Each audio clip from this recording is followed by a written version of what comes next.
but hopefully I will do my very best to make it up to you guys. When I'm not speaking, I'll go ahead and throw it on mute on my end, simply to save bandwidth. I'm out in the middle of nowhere, Wyoming, and our communications can be a little bit, let's say, challenging at times. How about that? Yeah. So, and I appreciate it. Don't worry, life happens. So. I'm hearing a slight echo. I suspect that there may be somebody in the audience that also has their audio on, because I think I'm picking up your discussion, and then it seems like there's being picked up over a speaker over someone else's. So I'm getting this kind of double echo. I can deal with it. Just wanted to let you know. Oh, no worries. So yeah, guys, if you'll have your audio off, as long as it's working here, and have yourself muted, except for when I let you ask your question here. Someone trying to get in the side door. Oh yeah, cool, no worries. So yeah, let's get this started. Fingers crossed for no tech issues. So Mr. Elizondo, we really appreciate your time, being willing to share with us. We thought this would be a great idea. So to introduce Mr. Elizondo, so he's a former counterintelligence officer. He ran the former Pentagon program on unidentified aerial phenomena called AATIP. He still does some active work of some sort in this area. You guys read those articles. We talked a little bit about it. We're going to jump right into the questions to make the most of our time. First question, so we'll just do it by name. So Anastasia B. Unless Mr. Elizondo has anything to add, I should ask, we'll get started. But... Okay, so Anastasia, ask your question and we'll go that way. So unmute yourself when it's your turn, ask your question, and we'll do that. So do we have Anastasia? Yeah. Oh, sorry. I was wondering, are there two Zoom meetings? Yeah. The second one was you in it, and it was Mr. Elizondo. I was just wondering. Should One just has 5 participants in it, and it's neither. Oh, so you gotta go one that's There's one. Oh, gotcha. Sorry, I'm in the wrong. you're okay. You're probably the one from last week, maybe. So Yeah. my bad. So yeah, go to the one for this week. No worries. I'm Zoom ignorant too. I have a hard time with it. So I'm like, I hope this works. Okay, so while we're waiting for Anastasia, let's go to Liz B. You can ask your question, so unmute, and then we'll go back to Anastasia. You're not muted. All right. How can you distinguish a hoax photo from a legit UFO? Hi, so Liz, great question. You know, in the world of intelligence, we have to do our due diligence, making sure that everything is legit. And so it's actually a pretty simple answer, but the actual process of doing it is not so simple. So here's what I mean. Right now, we are at a point technologically in our country where we have some of the greatest tools available to us right now, especially in the world of AI, artificial intelligence. And so I actually give a presentation at some point. If I could share my screen here, maybe next time we have a talk, I can give you a very quick briefing. I can show you specifically how we do it. In fact, if you guys give me permission to share my screen, I'll pull it up right now and I will show you something. That is totally fine. All right, so give me 1 second. Let me go ahead and share my screen here. Screen share. It says host has disabled participant screen sharing. So you're going to have to give me permission. Okay, let's see. Okay. I'm sure one of your technically savvy students can probably do it for you a lot quicker than we can. Oh, I'm terrible that way. You're good. Okay, I think, give it a try now. All right, let's try this now. Yes, great. So let's do this desktop, and I'm going to share this. And now what I'm going to do is I'm going to pull up a presentation here.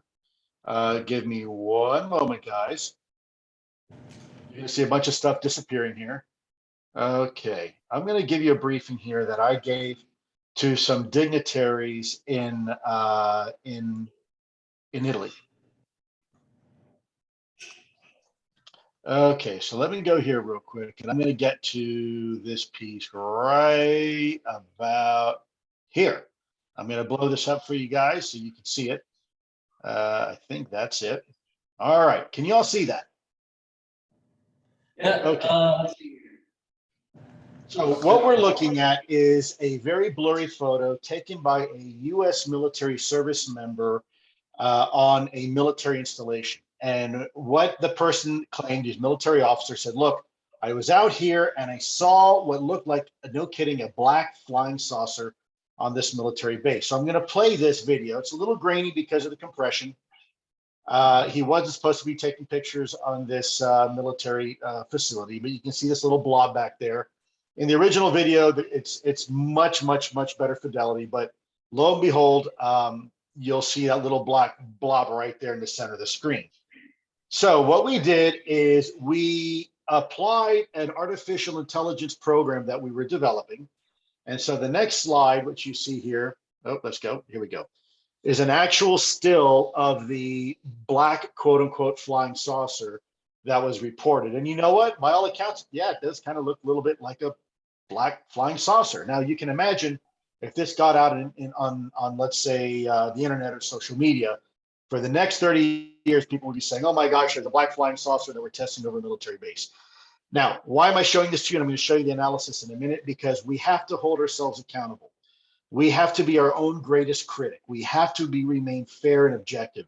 And we have to make sure that even though we're studying the topic of UAP, or in the vernacular UFOs, not everything is a UFO. And so how do we tell? Well, we ran it through the algorithms, and the first thing you see here are some anomalies in the background. We asked the AI to look at the background and look for pixelations and any changes that are abnormal. And what it came up with is look, there's 3 environmental anomalies that are not consistent with the normal terrain features. It looks at the pixelation, and it identifies that these are real objects, and it compares and contrasts and says, yes, these are real, but they do not belong in the normal background. Then we had the AI look at the object itself, the flying saucer, and it noticed these protrusions. The naked eye can't pick it up, but under pixelation, the program picked up these interesting protrusions coming from the bottom of this UAP, or if you will, look, like landing gear, I guess, right?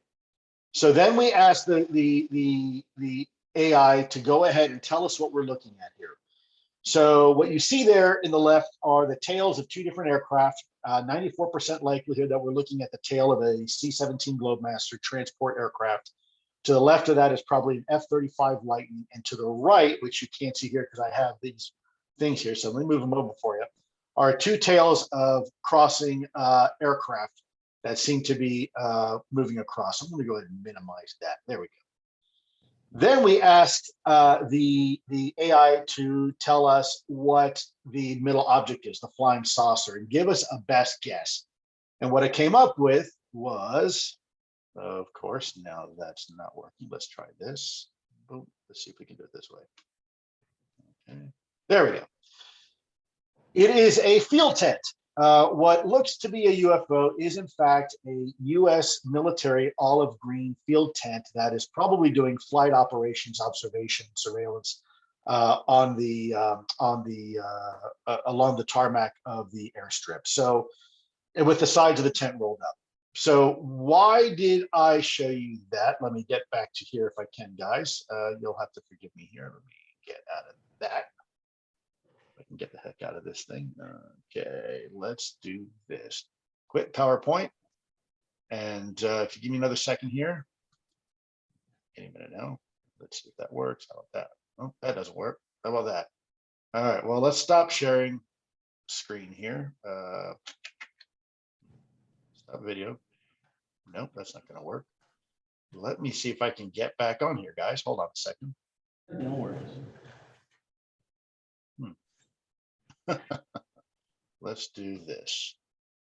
See if I can maximize that.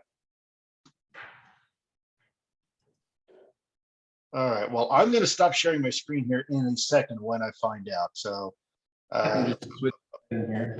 So you have oh, here we go. Stop share. There we go. I think. All right, ta-da. It works.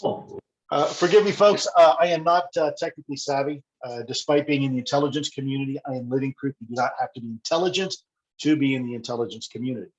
But anyway, so why is that important? Well, because we have to be our own biggest critics. Second of all, when you're looking at a UAP report that we get from the US government, the military, or the intelligence community, it's not just single source reporting, right? It's not like grandma saw some lights out in the backyard. In essence, we're getting the eyewitness testimony from the pilots. And these are the very best of the best Top Gun trained F-18 Super Hornet pilots who are trained to look at the difference of an aircraft from 20 miles away. In fact, if you give me a second, I'll show you. So these are silhouette cards we use in military intelligence. And as you see here, there are different profiles of aircraft taken from different angles. And on the back is the data of each of these aircraft. And why is that important? Because our pilots have to be trained to identify friend or foe and make a split-second decision to shoot it down. So in essence, you have eyewitness testimony from trained observers. Then you have electro-optical data coming from gun camera footage, like, for example, a FLIR pod or a targeting pod. And then you have that information also being backed up by radar data, right? So you have three pieces or three intelligence collection systems, the human being one of them, all reporting the same information at the same time, at the same place, under the same circumstances. Now you've got a really compelling picture, right? If this was a court of law and we were going to go ahead and, let's say, take this to a jury, I think most rational-minded juries would have to make the conviction, have to say, yes, we are up beyond reasonable doubt. That is a real object up there performing in ways that, quite frankly, we can't replicate. So, Liz, great question. That came from Liz. Is that am I correct?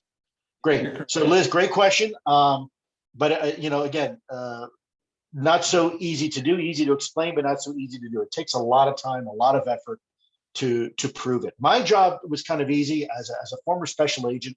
My job is pretty simple: collect the truth and speak the truth. That's it, and then provide that information to a jury in a consumable manner so that jury can make an informed decision. And so in this case, it's Congress, it's the executive branch, it's the Department of Defense, it's the intelligence community, the CIA, DIA, NSA, that are the jury here. And so my job in AATIP was to collect as much data as we could, make sure it was good data, it was valid and real data, and then present that information up in a written report. Excellent. Thank you, Liz. Thanks. All right, Anastasia, you are up. My question is, what kind of technology can be used to identify UAPs or track them? Oh my gosh, Anastasia, great. Well, you guys are asking some great questions. There's a lot of things. There's something as simple as this silly little device we call a cell phone or a smartphone that can do that for us. I think people would be very surprised to know that there's a lot of video, believe it or not, even online. Some of it's pretty darn credible, but there's a whole lot more, right? So we have, for example, let's say somebody sees something over Phoenix, Arizona, just as an example. Some military people are on the ground, they're doing an operation or an exercise, and just look up in the sky and they say, I see a couple of our A-10 aircraft, but there's something else. There's something else there that's kind of moving kind of erratically. So there is the human eye, right? What we call the Mark in the vernacular Mark I eyeball.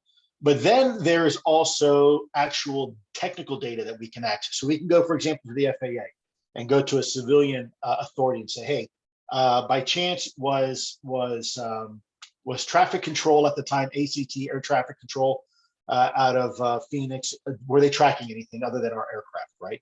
Then you go to NOAA, for example, and you look at the NOAA weather satellites, the weather data radar, like Doppler radar, and you ask them, hey, did you get anything on your radars? Then you might go to some of the big organizations, big agencies like the National Geospatial Intelligence Agency, or possibly the CIA, or even the Air Force, or Space Force, or Spacecom, and say, hey, look, did you guys have any satellites by chance over this area when this event occurred? And if you did you see anything? Did you pick up anything on LiDAR? Did you pick up anything on hyperspectral? Did you pick up anything on electro-optical, right? And then, by the way, were there any other eyewitnesses, maybe in the aircraft at the time, military aircraft, that happened to witness this thing moving around? And then you're going to go ahead, you're going to go and track some of these, for example, organizations that launch balloons, weather balloons, to make sure it wasn't a weather balloon at the time. You're going to go ahead and check to see if there weren't any amateur model rocket clubs maybe shooting rockets in the sky at that time. And at the end of the day, you know, you're left, if it all comes back nothing, then you have something truly unidentified. The question is, Anastasia, is it a UAP? Well, if I may, give me just a moment here, and I know I'm getting very long-winded. My daughters always tell me this, but I think it's important. So let me, if I can, emphasize it real quick for you, because you got a great question. There are five distinct observables that we associate with the UAP. That's not a rocket, it's not a balloon, it's not an airplane, it's not a helicopter, it's not a cruise missile, it's not an ICBM, it's not a meteor, it's not a comet. And those five observables are so outside the ordinary regarding its performance that there really is no real good explanation for it. For example, a balloon flies and it floats with the prevailing wind. It doesn't fly against the wind, right? So what are the five observables? Well, let's take, for example, let's take this aircraft, this little model aircraft. You have something called instantaneous acceleration. When I'm in this airplane and I want to make a nice gentle right turn, there are G-forces associated with that turn, right? When you get into your car, if you have a little sporty car, you put in first gear, you really give it gas, you can feel that pull. That's called a G-force. To put that into contrast, the human being, the biological human being, can withstand for a very short period of time about 9 G-forces. Our best aircraft, most highly maneuverable manned aircraft, in contrast, probably is the F-16 right now, the General Dynamics F-16. That can pull about 17 Gs, 18 Gs before you start having structural failure. Wings begin to snap off of the aircraft and crash. Now, what we are seeing are vehicles that can do 600, 700, 800 G-forces, something well beyond the healthy limitations of anything biological to withstand, and frankly, anything that we can build to this day. The second observable is hypersonic velocity. Now, what's hypersonic velocity? Well, technically, it's those speeds that are at Mach 5 or above. What is Mach 5? Well, it's 5 times the speed of sound. Mach 1 is the speed of sound, roughly 760 some miles an hour at sea level. So you're looking at an aircraft that's doing at least 5 times the speed of sound. Now, do we have aircraft that can do 5 times the speed of sound? Sure. We have the SR-71, we have rockets and space shuttles and hypersonics. But let's put that into contrast. The SR-71 at 3,200 miles an hour, if it wants to take a right-hand turn and do a 90-degree turn, it takes roughly half the state of Ohio. And what we are seeing are aircraft that can do immediate 90-degree turns, ways that aircraft simply can't maneuver today. Furthermore, there's no signature, right? So when you look at a jet plane flying in the sky, a 737, you see the contrail, you might hear the noise, the acoustic signature. There's also other signatures. There's friction off the leading edge and the nose. There's heat ablation, and there's atmospheric ionization. There's sonic booms, and yet we don't have any of these associated with UAP. So the question is, why is that? What technology allows something to travel not at 3,500 miles an hour, but 8,000, 9,000, 10,000 miles an hour in low Earth atmosphere, where the friction coefficient is enormous. I mean, you look at this little airplane here and it looks super sleek. That's because it has to fly really, really fast. And there's a lot of friction associated even at high altitude when you're going that fast. There's 3 other observables. The third observable is low observability. It's hard to see on gun camera footage. It's hard to see with the naked eye. It's hard to see on radar. The fourth observable is trans-medium travel. So let's go back to our little airplane here. A plane looks like a plane because it has to fly. So it's got a nose, it's got a tail, it's got control surfaces and wings and rudders and whatnot. And that's why all airplanes, for the most part, still look like an airplane. And when you look at a rocket, it doesn't look anything like an airplane because it has to use a chemical rocket engine, because jets won't work up in no Earth, no atmosphere when you don't have oxygen. It needs thrusters. Wings won't work either. And if you compare a rocket and a plane to, let's say, a submarine, yet again, something completely different. Submarine operates off of buoyancy. It goes up and down with buoyancy, and it has a propeller to mechanically displace the water. So my point being, a plane looks like a plane because it has to fly in our atmosphere. A rocket looks like a rocket because it flies in space, and a submarine looks like a submarine because it, if in essence, flies underwater. And yet, we do have some vehicles that can operate in multiple domains, multiple environments. Let's take a seaplane, for example. But let's face it, a seaplane is neither a really good airplane nor is it a really good boat. Why is that? because there's a design compromise and a performance compromise every time you want to create a vehicle that can operate in more than one domain. There's always a design sacrifice. And yet what we're seeing with these UAP, there doesn't seem to be any design sacrifice. They look the same, they perform the same, whether it's in space or in the atmosphere and potentially even underwater. We don't have that technology yet. And then the last observable, then I'm gonna shut up, is in the vernacular, what one might call, and by the way, it's a dirty word in science, anti-gravity, right? But what is flight? And in fact, it's one of the reasons why we don't even use the term UFO anymore. We use UAP because UFO means unidentified flying object. Well, what is flight? Flight is an understanding of four fundamental forces: thrust, lift, drag, and weight. And when you understand those, you create lifting bodies and you create lift, in essence, flight. Well, what we are seeing doesn't have any associated technologies like wings, like engines, any of obvious signs of propulsion, any of obvious signs of lift. No, they don't have rudders or elevators or ailerons. They don't have intakes. They don't have exhaust. They don't have the same heat signatures. They don't even have cockpits. And yet somehow they're able to defy the natural effects of Earth's gravity.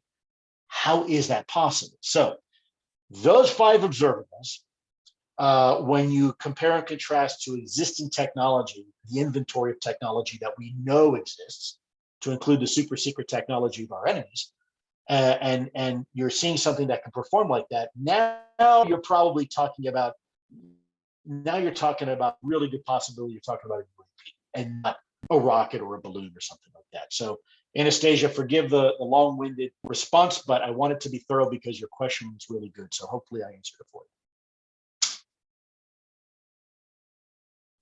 you. Okay, next up we have Maxton. We got you here, Maxton? Okay, then next up we have Connor C. Mute myself, Connor, and you can. So my question had to do with the assertion of Stephen Hawking that any extraterrestrial life would be most likely hostile.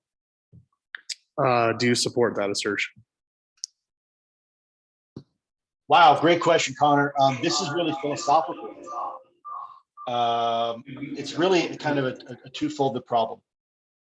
In essence, Stephen Hawking says, yes, if you broadcast your position and you're in a jungle, chances are you're going to attract a tiger or a bear that's going to eat you. But there's another part of that equation that people don't really talk about, and that is the violent tendency in nature. There comes a point, and this is just theoretical, that if a species makes it to a certain point in evolution, if it is violent, it will ultimately destroy itself and become extinct.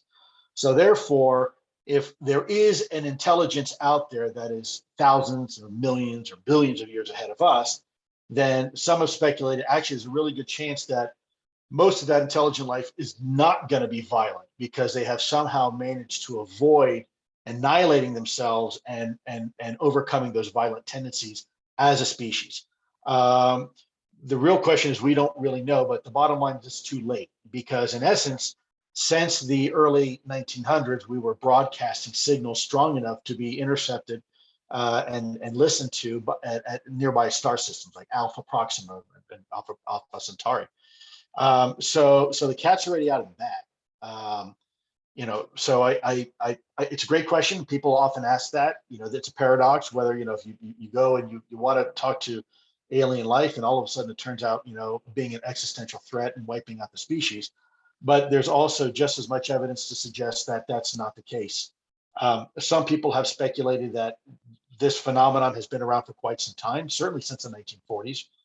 We called them the Foo Fighters back then. And being that the case, we haven't seen any direct hostility towards us. And let me caveat real quick. There's a difference between a threat and hostile intent. If I go to the local airport and I jump on a 737, there's no threat by the aircraft. But if I were to somehow manage to get myself on the runway and stick my head behind one of the jet engines as it's firing up, then there's definitely a biological threat there. Chances are I'm going to get burned, I'm going to lose hearing, and potentially much, much worse. Is it the intent of the aircraft to hurt me? No, certainly not. It's merely a product of the technology and my lack of understanding of it. Same thing with the microwave oven that we all use every day and take for granted. If you didn't have that shielding in front of you, in the old days, some of that shielding leaked and people would warm up a cup of coffee and over a couple of years it got cancer. Is that a threat? Yeah, absolutely, it's a threat. But was it a hostile intent? No, not really. And so there's one of the big differentiators. First of all, we have to agree on terminology. I will admit to you, I am a product of the national security environment. If I may, I'm going to, if I can, Connor, may I ask you a question, Connor, real quick? Yeah. Let me ask you, Connor. I don't need to know exactly where you live, but what city do you live in? Pocatello. Okay. At night before you go to bed, whether you're living with someone or by yourself, do you usually lock the front door before you go to bed? Not here, no. Okay. You're very, very fortunate, very blessed. In most people in most big cities will have a tendency just to lock the door as a precaution. And in fact, some may go as far as to, right before they go to bed, check the windows and turn on the alarm system and go to bed. Let's say one morning, Connor, you wake up to have a nice cup of hot coffee or tea, and you come downstairs. And as you come downstairs, there are muddy boot prints in your living room carpet. Now, the good news is no one's been hurt.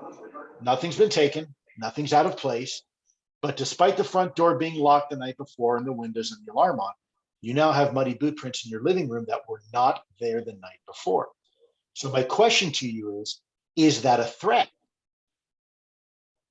So before you answer, my response is, from a national security perspective, it could be if it wanted to be. So therefore, we probably should do our due diligence to figure out whose boot prints are in our living room.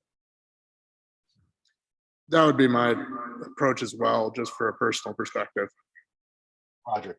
So, there you go. Do I agree with Stephen Hawkins? I mean, Stephen Hawkins is certainly entitled to his own opinion. It makes sense, but there's also a substantial amount of information that refutes that as well. So I don't know. But again, I think it's already, that question is already, it's too late. That ship has already sailed because, like it or not, we've been broadcasting our location for the last century. Thank you. Yes, sir. Thanks, Connor. Thanks, Lou. Heather, you are up. Yeah. In your professional opinion, how likely do you think it is that these UAP phenomena are from foreign countries versus extraterrestrial origins? Heather, another great question, but I'd be misleading if I gave you an answer. First and foremost, that's not my decision. In reality, it's your decision. Remember, you're the jury. My job is just to present the facts. You guys are the future. Your generation is going to be the generation that probably figures this out, not mine. We've screwed this up bad enough.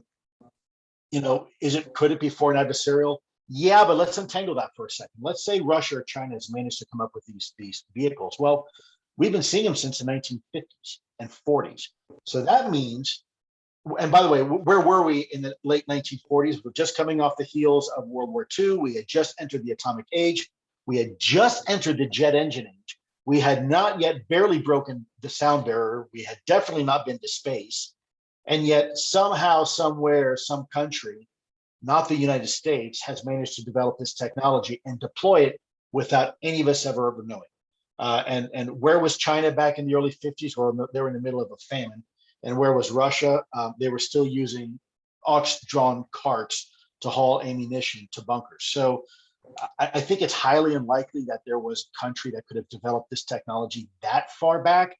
If they did, let's just say they did, for example, this would have been absolutely, by now, today's day and age, it's been 70 some years, the greatest intelligence failure this country has ever faced, eclipsing that of 9/11 by an order of magnitude, because that means despite the very best technology and the millions of people in the intelligence community or defense community, whether it's human intelligence, signals intelligence, electronics intelligence, geospatial intelligence, all the intelligence together, we failed to find a single inkling of a clue that a country has developed this breakaway technology.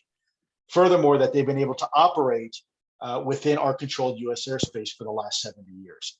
So that's almost a scarier scenario than it being, as you say, extraterrestrial. Now, let's break that down for a minute, because as a species, human beings, we tend to look at things very, very binary.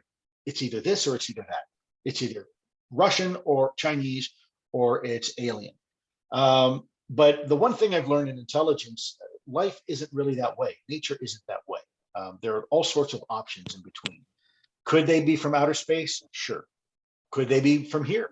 Sure. Could these things be interdimensional? I don't mean woo-woo interdimensional. I mean from a quantum physics perspective. We now know that there are other dimensions in the universe and in reality.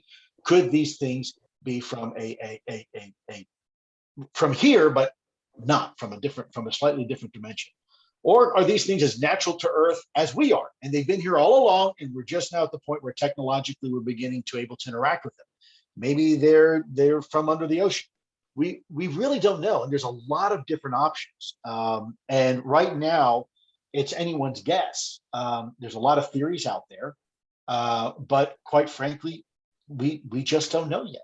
And so I would encourage you, as we continue to explore this incredible enigma, try to force yourself, you and your friends and colleagues and classmates, to always think outside the box. Always remember there's other options. When we as human beings, everything we do is binary. So I ask you, how are you doing today? Are you good? Are you bad? Are you go up or do you go down? Are you feeling sad or are you happy? Is it black? Is it white? Is it good or bad? That's how we look at things, because that is our nature.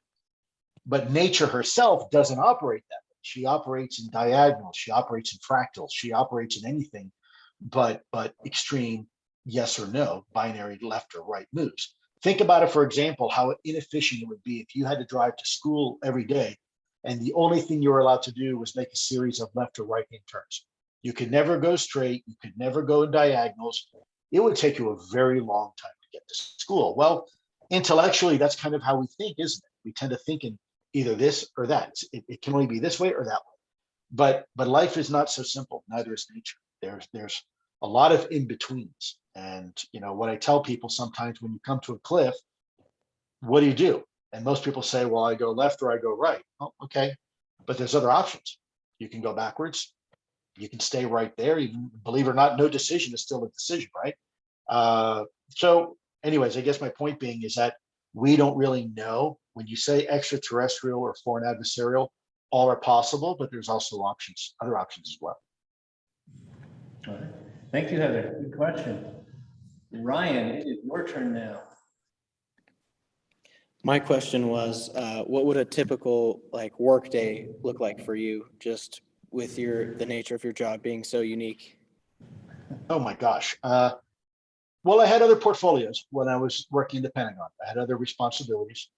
There was a time when I first came into the government. I was a young special agent, so I was a special agent in counterintelligence. So my job was primarily to hunt terrorists and spies. And then later I got a little bit into counter-narcotics and counterinsurgency. And I did some technology protection on advanced avionics systems.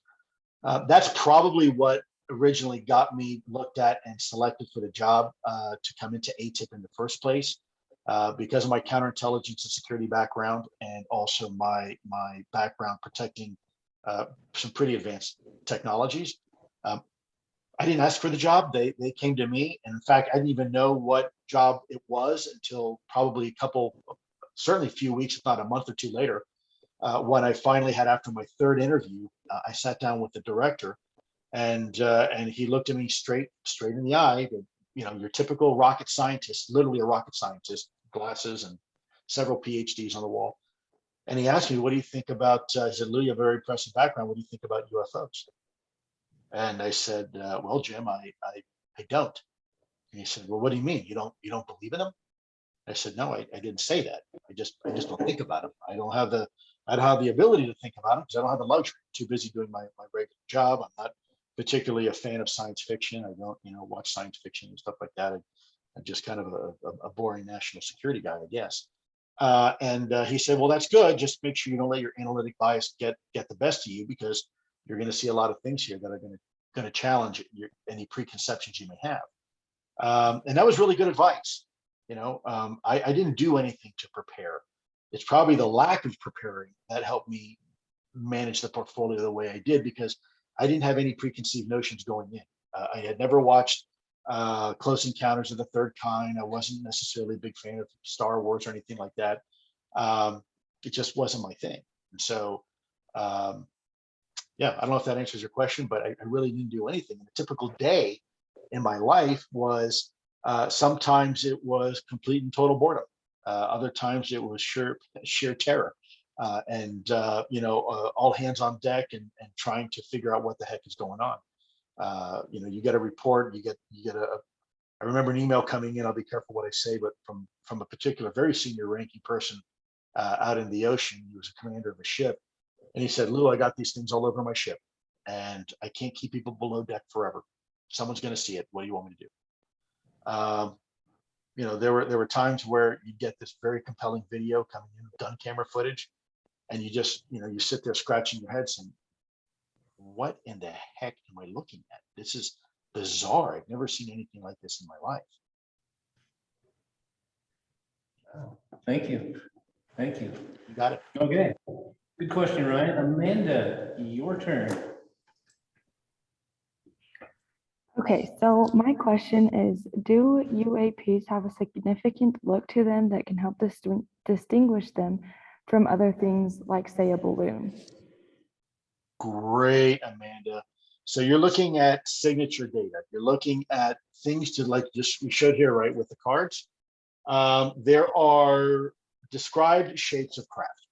There are small luminous objects, probably more akin to like a UAV or a drone. These are these little balls of light that come in all different colors: red, green, blue, yellow, white, often described as orbs.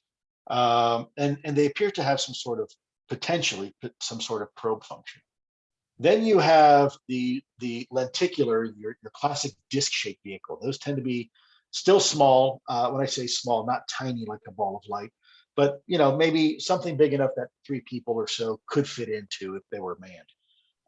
And then you have a larger object, which is a cylindrical object that looks like either sometimes described as a tic tac or an egg, sometimes like a cigar. It's long shaped. It looks like a cylinder. And then a much larger vehicle has been described as that as a triangular vehicle. A triangular vehicle with points of lights on the apex of the triangle.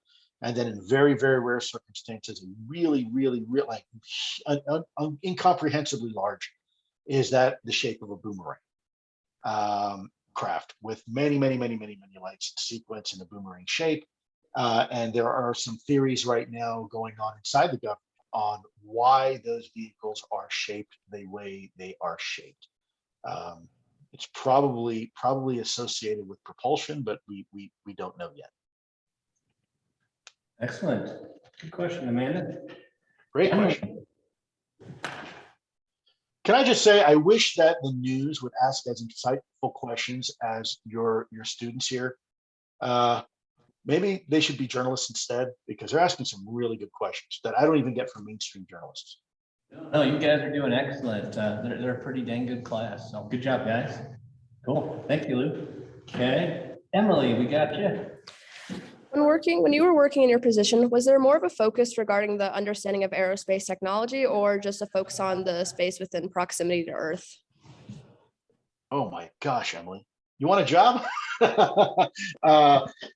Boy, great question. Both. We looked at the technology. We really focused on the nuts and bolts primarily. When I took over AATIP, we decided we were going to focus on the nuts and bolts of UAP. I know it's a bit of an oxymoron because really aren't nuts and bolts on a UAP that we can discern.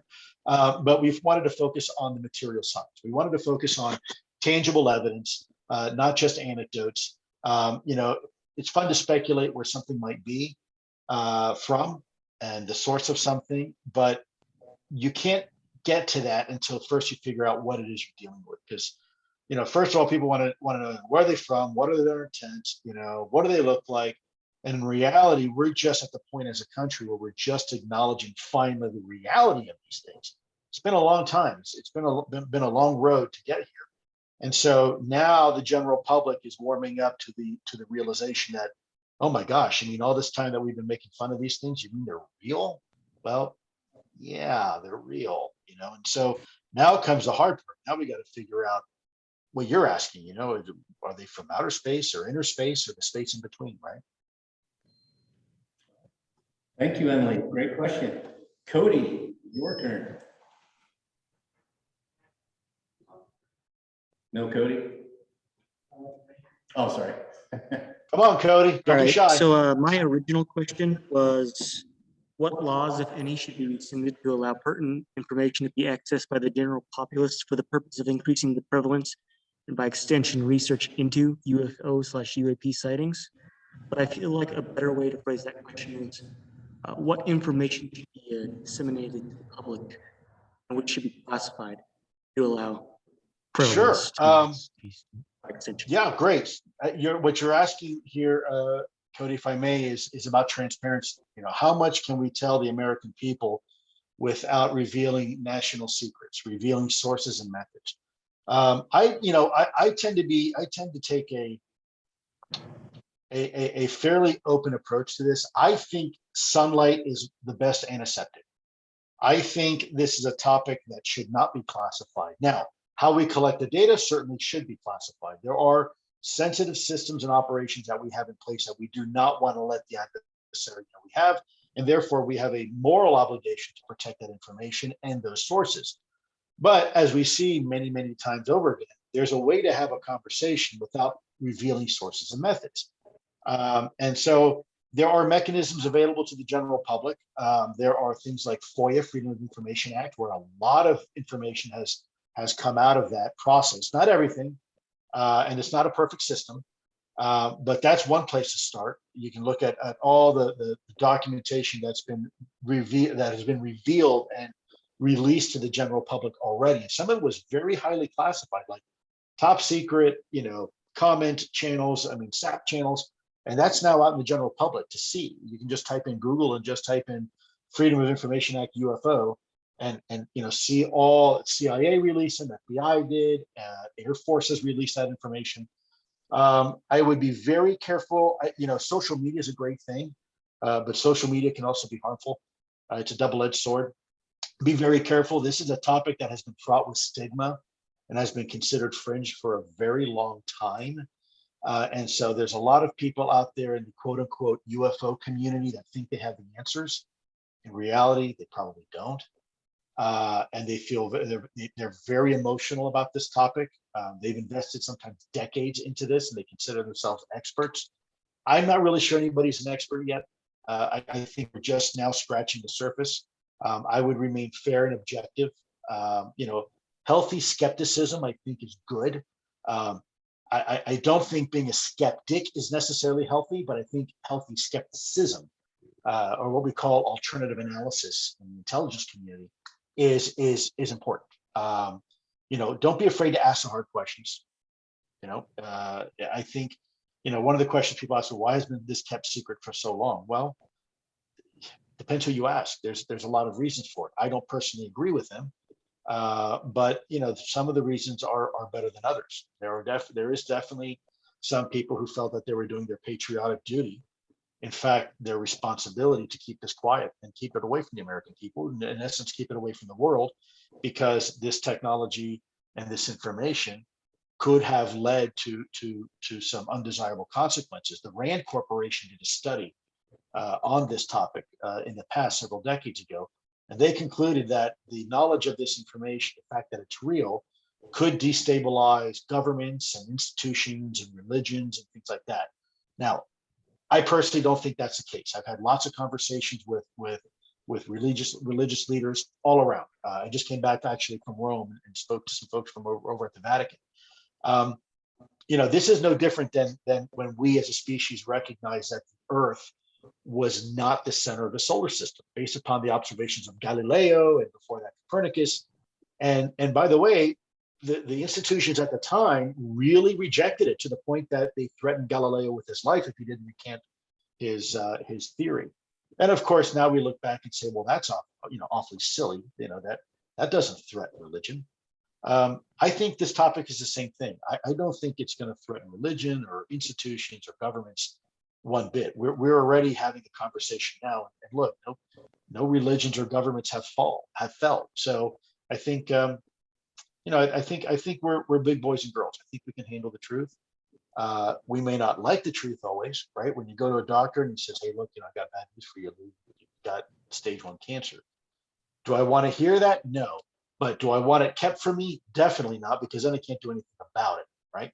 So for me, I believe that the truth shall set you free. It's one of the sayings we have over at the CIA, and I believe that. I'd rather know the truth. I don't need protection from the truth. Just tell me what the truth is and show me where to find it. If not, and I'll be just fine. Excellent. Thank you. Thanks. Good question, Cody. Emma. Okay, so if you had all the money you needed, what would be the first steps you'd take to do research on these unidentified aircrafts? Again, great question. Shoot. So Emma, we're doing it right now. We are in the process of establishing, again, back to my briefing, I could show you some stuff. We're establishing an academic advisory board, a scientific advisory board, a technology advisory board that will be privately funded to help us, whether it's government or private citizens, better understand the nuances of this topic.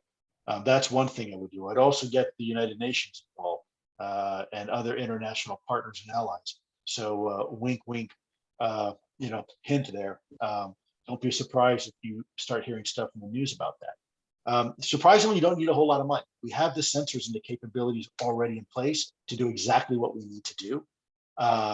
So you'd be surprised, we don't need billions of dollars. What we need is just a focused attention and effort on this. And I think we're going to come a long way. Excellent. Thank you. Good job. Good question, Emma. Maya. But Emma, if to answer your question directly, if I had all the money in the world, I'd just give it to charity, probably. Cool. Okay, Maya. So my question is, there have been many reports of UFOs, but do you have any speculations as to whether or not these UFOs were manned or unmanned? Wow. Great way to put me on the spot, Maya. So I have to be careful what I say here.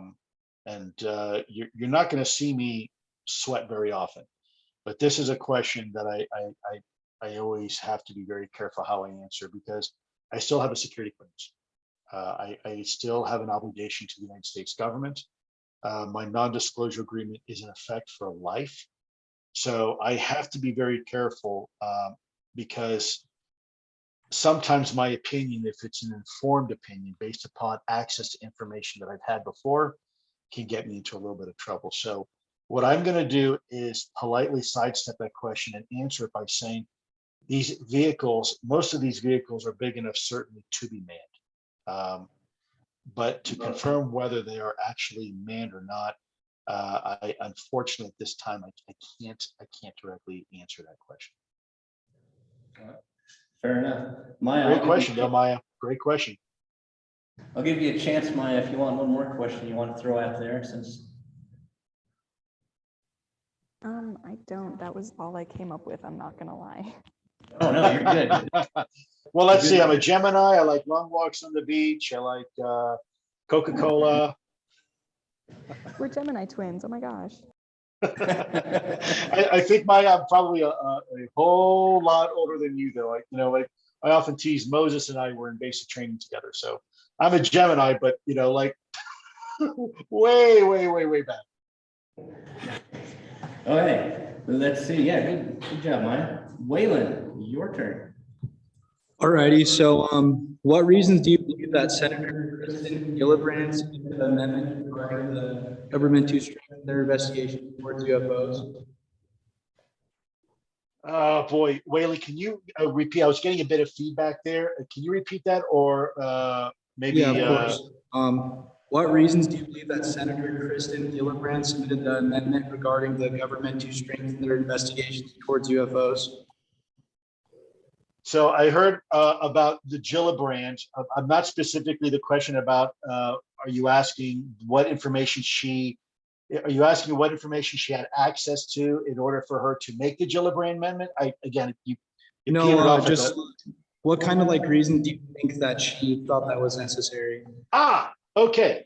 Well, I would never want to speak on behalf of anybody, especially a U.S. senator, of course. But I would want to, I would never speak on behalf of you or anybody else without your opinion and your permission to do so. But I can surmise that Senator Gillibrand probably had an interest because some of her staff were receiving the same briefings that I was privy to, and had the eyewitnesses come in, the pilots coming in and testifying and talking to Congress and talking to the staffers, and that's a big deal. That's very compelling. And look, I hate to say it, but seeing is believing. I mean, when you see some of the videos that are classified, you've got a clearance. You kind of had this holy cow moment. You're like, wow, you're telling me that's real? Well, yeah, that's real. And the pilots coming in, telling you their account of engaging that thing. I suspect that had something to do with it. But I don't really know. That's a question that you probably have to ask Senator Gillibrand. I applaud her tremendously for her courage, and same with Senator Marco Rubio and several other senators and Congressman Tim Burchett and Congressman Gallegos. This is a historic, because this is a bipartisan issue, or actually I should say a nonpartisan issue. You have senators and Congress people from both sides of the aisle who normally wouldn't even look at each other in a room, and yet are coming together for this topic. And that's historic. That really is, that's impressive. Well, thank you, Wayne. I just want to check, Lou, are you okay for a few more questions? I know we said till about 7. Let's go, man. You know what? You guys are doing great. And I really wish I could be there in person. Let me, if I may, before you ask the next couple folks, let me just first of all say thank you very much for having me. A wise man said, I've got 2 daughters, and they're the greatest accomplishments of my life. My oldest is in a master's program at Georgetown, and my youngest is still in college. My oldest works for the U.S. government as well. A wise man once said that the greatest nation is but one generation away from utter ruin. And what he meant by that is, doesn't matter how much natural resources you have and how much gold or petroleum or timber or anything, all that's gone unless you invest in the next generation, this generation, you folks that are sitting in the audience asking these amazing questions. You are the future. You are going to pick up the baton and answer some of these questions that we were too scared to ask. And so what I want to say before we get to the next few questions is just a humble thank you. And I mean this sincerely. Your generation has a potential to be the greatest generation we have ever seen. But with that comes responsibility. You also have the ability to inflict more harm on each other than we've ever had the ability to before. And that's heavy. That's a big responsibility, folks. The fate of the world is literally in your hands, and don't take that lightly. Each and every one of you may be a math teacher, someone may become a scientist, someone may become a politician, someone may, whatever, but you are all playing a part of this. And the future of our country, in fact, the world is really in your hands. So thank you for being interested in this topic and having me with you. Again, I wish I could be there in person and we could make a half a day of it. Maybe we'll do that at some point in the future, but just wanted to say that from the bottom of my heart. Thank you so much. So next question. Thank you, sir. They are great students. So, okay, let's see. Amber, I believe you are next. All right, well, earlier you kind of already answered my question. It was about why is this information just coming out now?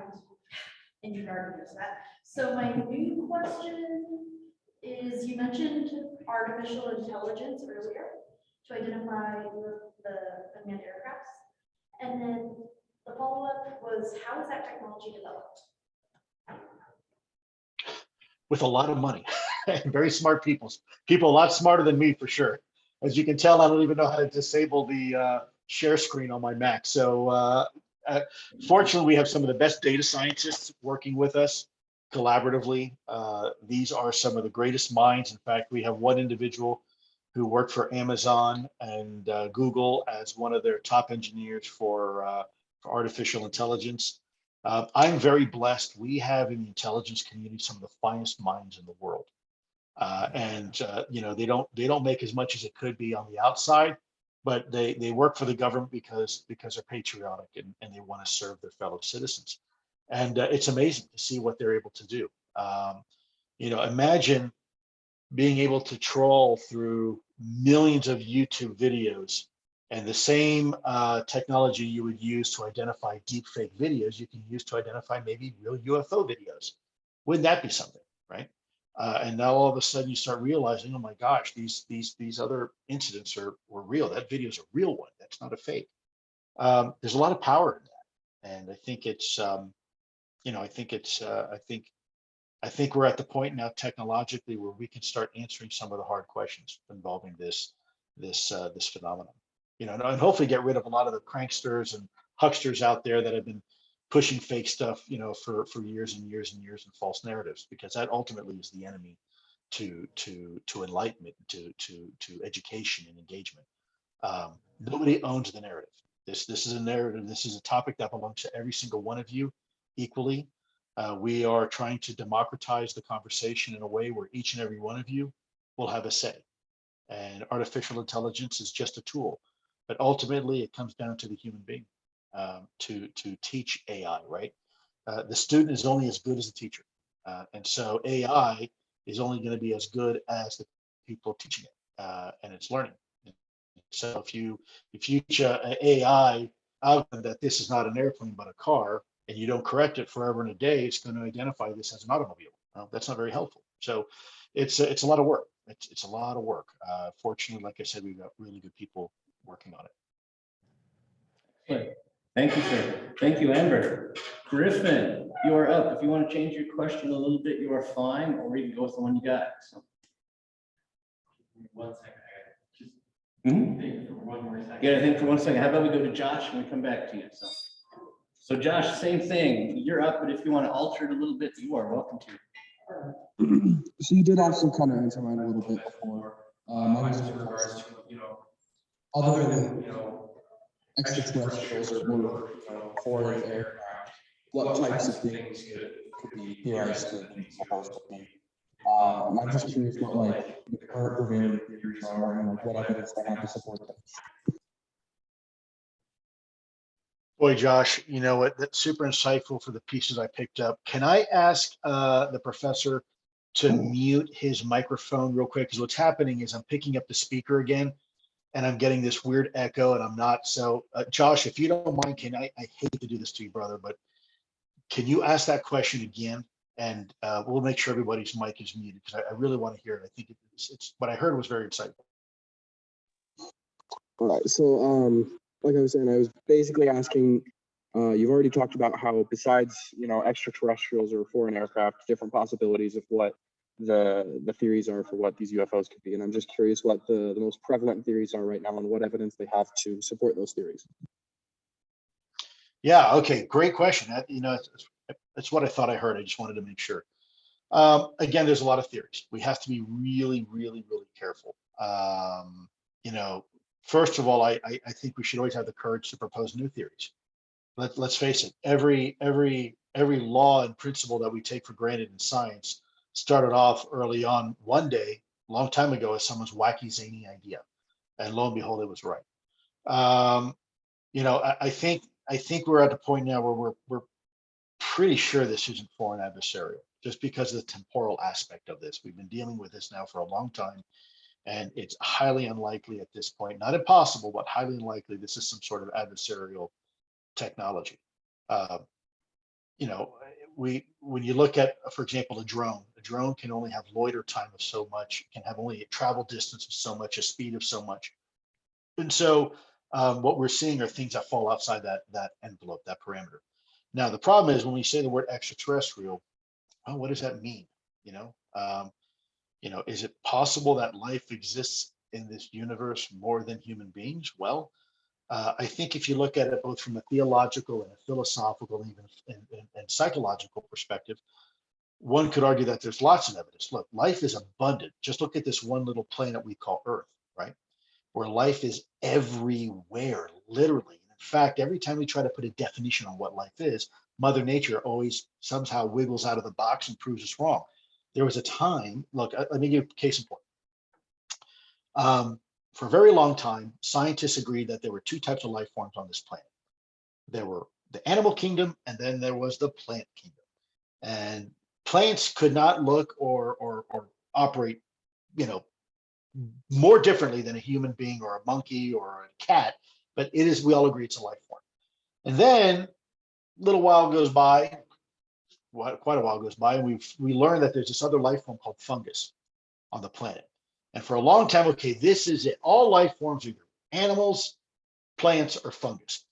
And yet it was a little bit more than 100 years ago that we discovered, as long as we have been around as a species, that there has been this hidden kingdom of life form right on our own planet. In fact, if you were to take all the biomass of every animal and all the biomass of every plant, think about that, right?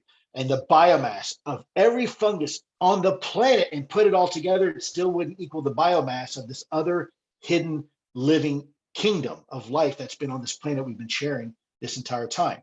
And that is the kingdom of microorganisms. And who would have thought that there is this invisible kingdom living right with us this entire time, right? Just because we couldn't see it or smell it or taste it or feel it, right? Because we have 5 fundamental senses to judge the universe, and yet there it was. So we've got a lot to learn. And then, of course, every time we say, well, at one point we thought all life depended upon photosynthesis at the very basic root. Now we realize that's not true. There's animals on this planet that survive off of chemosynthesis. We also have extremophiles. We have, we at one point we think, well, all life form needs water. Well, but then you have hydrophobic animals. You have also animals and life forms that can live in the deepest parts of the Antarctic ice and at the highest parts of the mountains and Everest, and even hitch rides along rockets into space.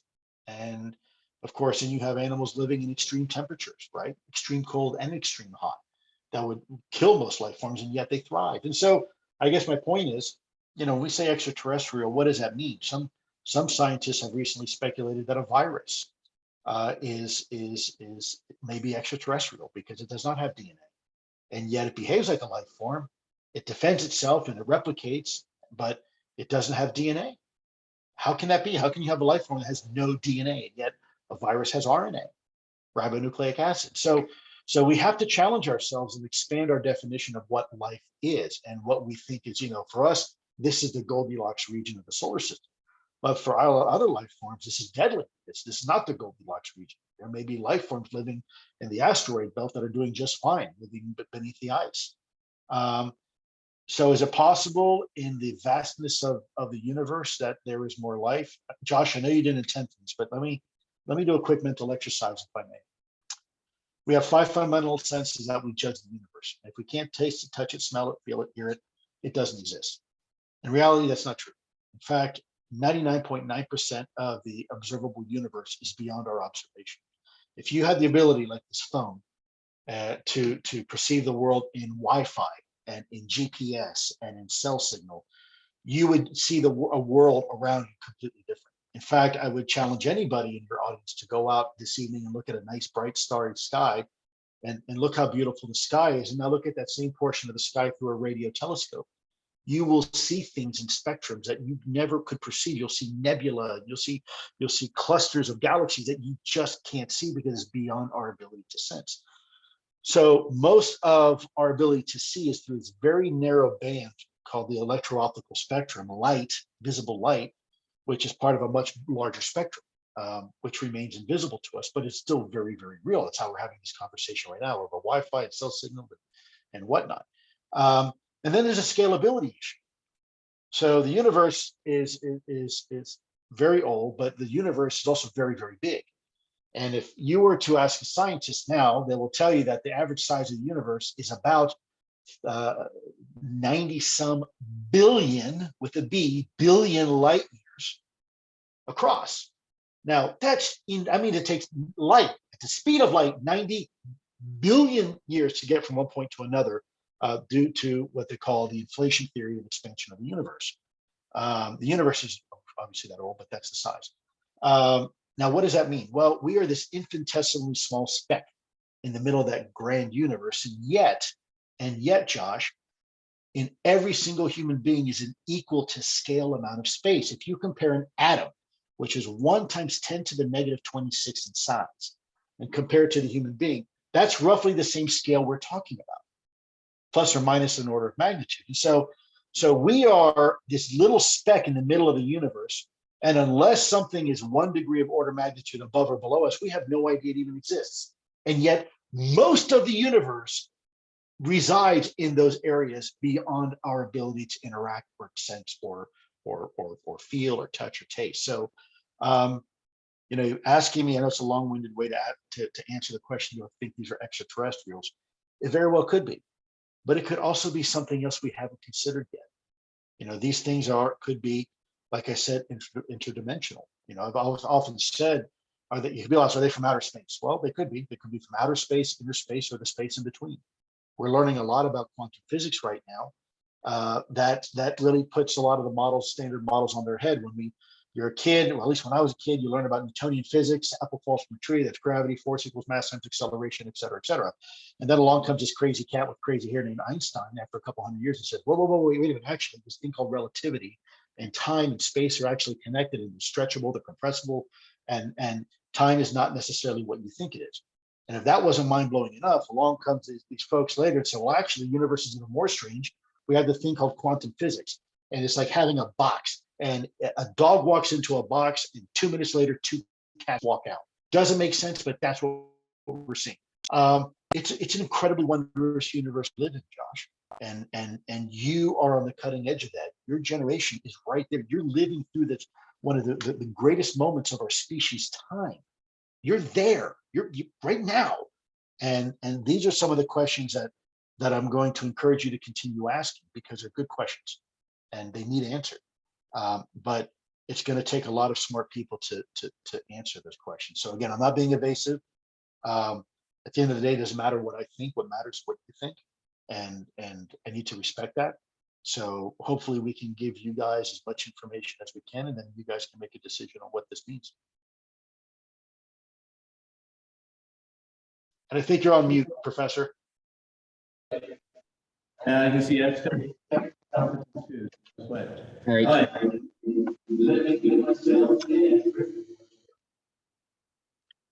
So has the stigma of UFOs hurt research by making certain Air Force pilots not wanting to necessarily come forward? That, hey, I saw this thing, I don't know what it was. I think it was not something from this, not something I've seen before. Yeah, I mean, stigma and taboo has always been something, right? You're a trained observer. Millions of dollars are spent for you to fly a million, if not $1 billion aircraft, and you want to stay on flight status. If they think you're crazy, the first thing they're going to do is take you off flight status, because hey, we don't want a crazy guy flying with bombs over cities, and that's understandable. Also, these people have security clearances, so nobody wants to be deemed as crazy or hysterical. So for a very long time, they didn't report these things. They were told, don't report them. It's funny because we live in an era now when you go to the local airport or you go to the subway and you hear, see something, say something, right? If you see something suspicious, you have a moral obligation to report it. And yet that's exact opposite of what we were telling our pilots and our military and our intelligence personnel. If you see something, don't report it, because we don't want a problem that we can't solve. It's very tough for a national security apparatus like the US government or any government to be given a problem that there's no solution for. And that's problematic. That we put faith, we have faith in our institutions and our governments to always have answers, and sometimes they don't always have answers, and there's a lot of pressure to have answers. And so there was a lot of stigma and taboo associated with this, and pressure not to have the conversation. But that changed. That changed about 4 years ago, and people are now coming out of the woodwork, saying, you know what, Lou, I saw one too. I was in my F-16 and I got right up to this damn thing, and I have no idea what it was.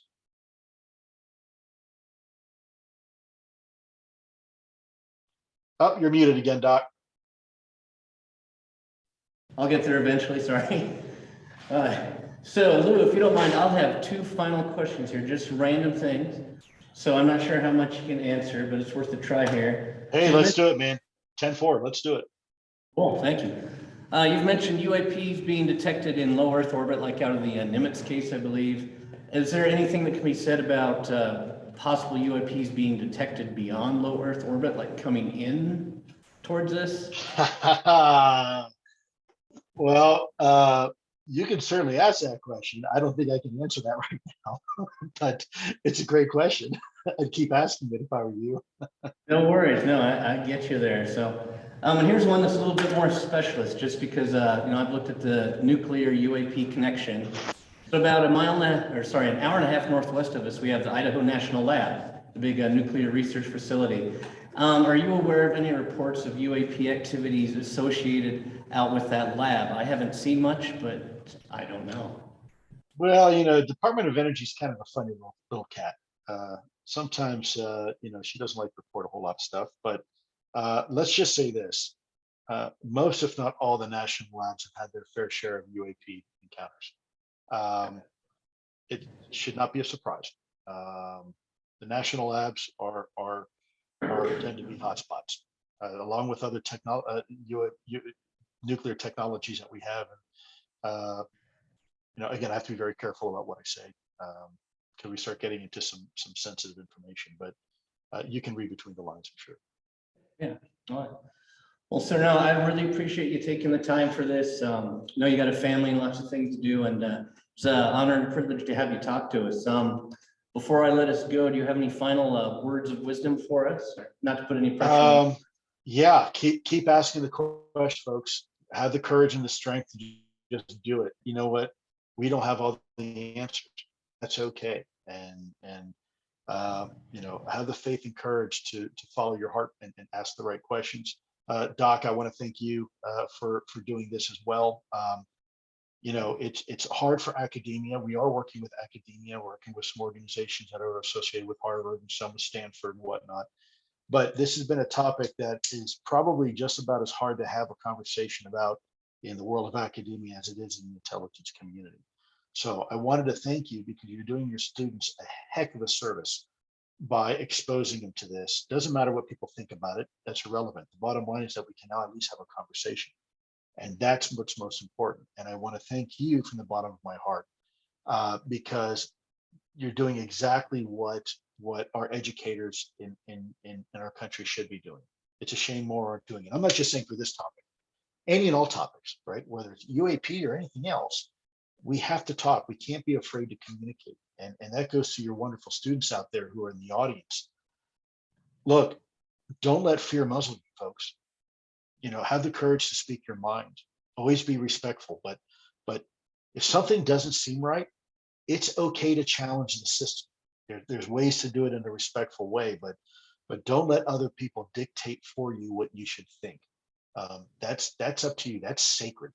That's given by God. Don't give that up to somebody else to do that thinking for you. That's a gift you have, and I would encourage you to you know, be very careful. Be careful who you ascribe your allegiances to, because again, that's sacred too. You know, please, for the love of God, think for yourself. Don't allow other people, don't allow the media, don't allow the government, don't allow institutions, don't allow anybody to think for you. You know, use them as sources of information, but at the end of the day, it's up to you to do the thinking. Okay. Well, I appreciate it, sir. Appreciate your service and your time and your kind words for us. Maybe at some point I'll touch base with you in the future, but I'll let you go for now. Anytime. Listen, I'm not too far from you guys, so I'm happy at some point to swing by and have a cup of coffee and a chat with you guys. You know, instead of I know the screens can be kind of impersonal, so I know your folks want to go home for supper too. But let me know. I'm happy to swing by and you know, we can go grab some coffee together with your class. Well, I appreciate that. We'll probably take you up on it in the future, sir. So, my honor and privilege, Anastasia. Great talking to you too, by the way. Thank you, folks, very much, and have a wonderful and blessed evening. Thank you so much. Thank you, Lou. Take care.